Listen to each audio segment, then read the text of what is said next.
planted wheat, but his enemy came and spitefully planted tares. But the tares were not taken away immediately. The tares were allowed to grow up with the wheat, and at the time of harvest, they would be gathered together to be thrown in the fire. This indicates that righteous judgment does not come immediately, but it does come. Just as our Messiah had great things to overcome, so do we.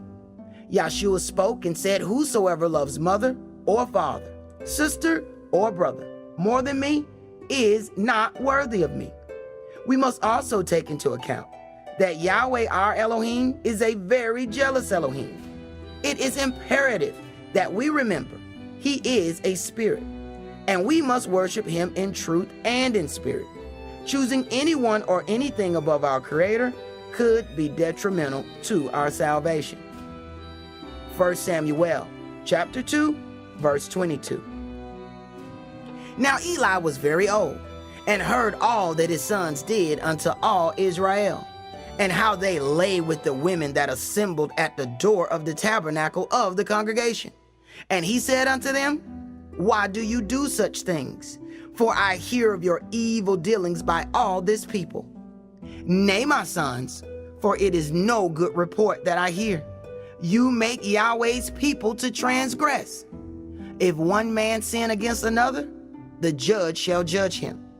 But if a man sin against Yahweh, who shall entreat for him? Notwithstanding, they hearken not unto the voice of their father, because Yahweh would slay them." And the child Samuel grew on, and was in favor both with Yahweh and also with men.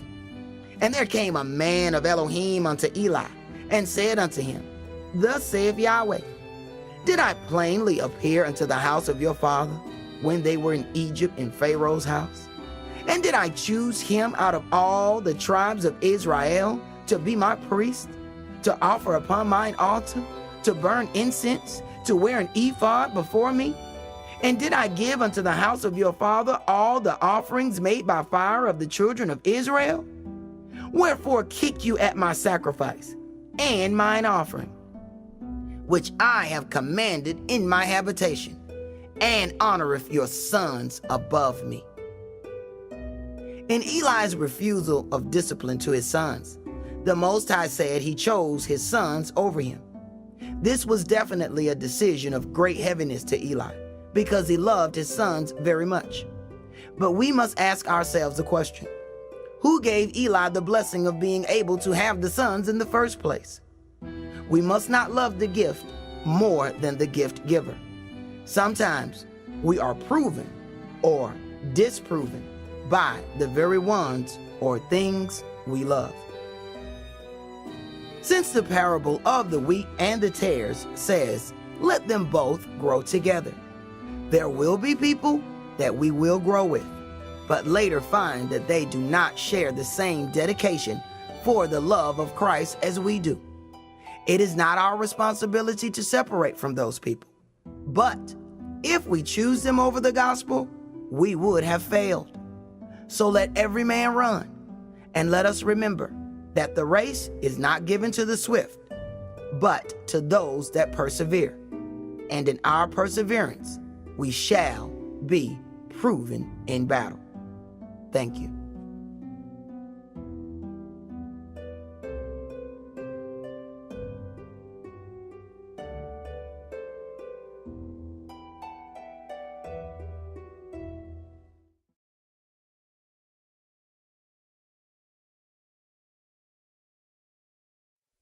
Hello, and welcome to another edition of Entering the Veil. My name is Ishaq Ben Israel, and on behalf of the Advanced Information Team, I would like to thank you for tuning in to today's segment.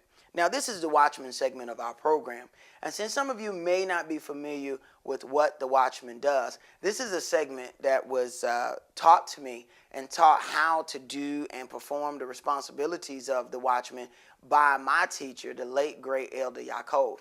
And the Most High's will, I will continue in that legacy that he left for us to move forward in.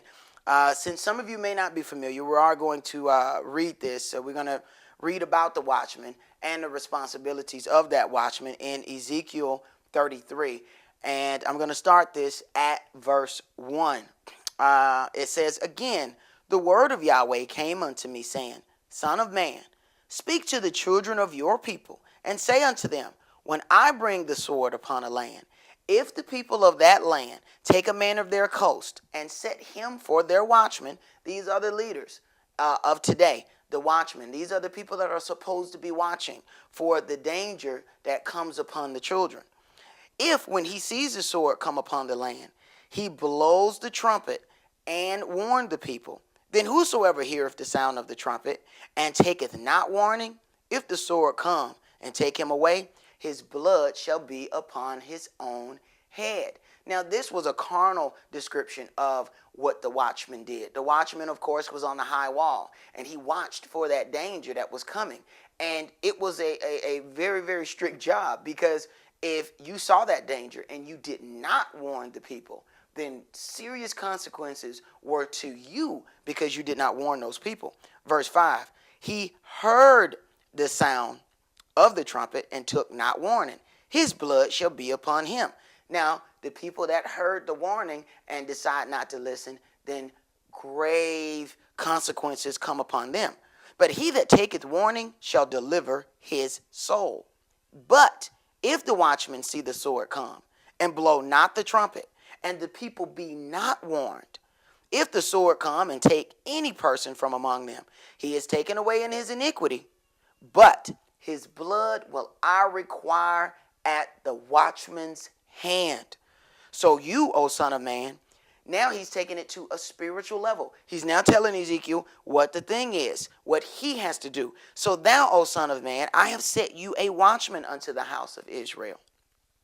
Therefore you shall hear the word at my mouth, and warn them from me.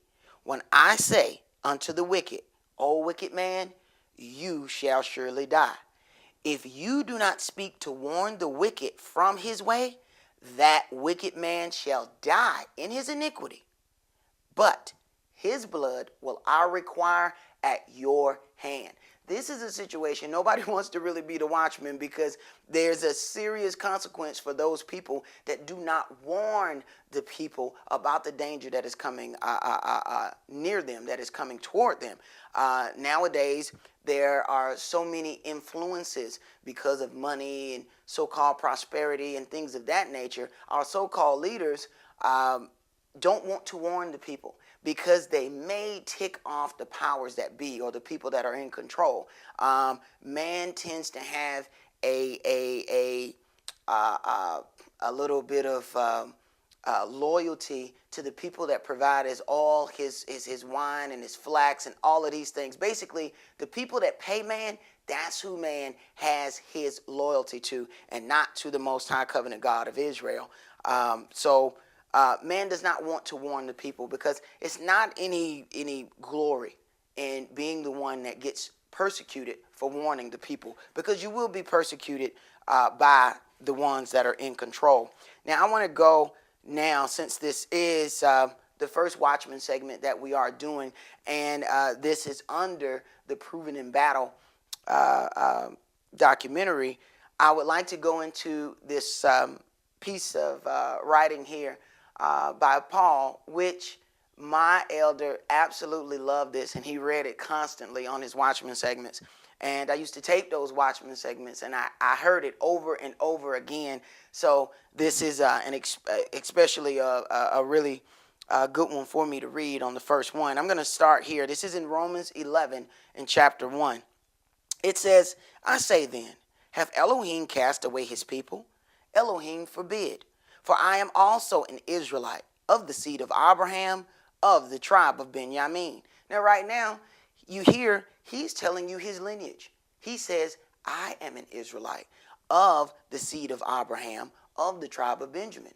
So-called people will tell you that Paul started Christianity. Yet, Paul is telling you that he is an Israelite. Here lies the authorization of the teachers. If you read Romans 9 and verse 4, it says, "Who are the Israelites? To whom pertaineth the gift, the adoptions, the service of the law." This is how the order was set. these people are the true teachers.